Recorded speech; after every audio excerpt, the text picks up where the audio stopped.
Look at this! What do you guys think of my fruit snack bowl? This is when I microwave the fruit snacks to excruciating measures. This chick could grab me in a chokehold and pull me in, and I would effing end up in a Mario level. Except there wouldn't be Mario, there would just be a lot of pain and burning. It would be terrible. I took the bowl and I mixed it up. I left it on my desk for 2 days. 2 days later. Look at this! That's a spicy meatball right there. God dang! Why is there something white in the center of it? What the?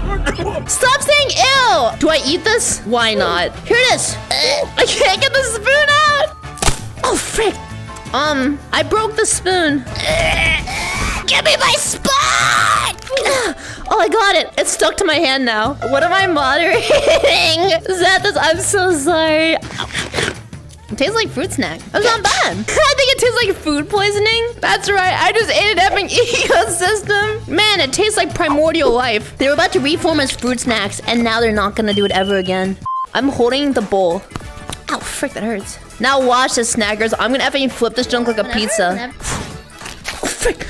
Mozzarella! What if I punt this junk like a football? No longer advised.